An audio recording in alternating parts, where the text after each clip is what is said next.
Where does the name for Gyffin come from? So today I'm in Gyffin. It's a small village just outside the town of Conwy in Conwy County.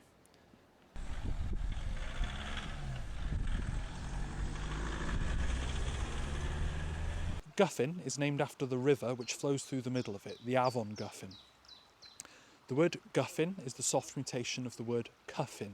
Cyffin means a border or a boundary or an edge, and probably is called that because it forms the boundary or the edge of the town of Conwy slightly down the stream. The stream starts in the hills behind us and flows all the way down into the river Conwy just outside the walls. The word Cyffin was borrowed into Welsh from the Latin word confinium, back when the Romans were here in Britain. And that means that also it's the root of the word confine in English.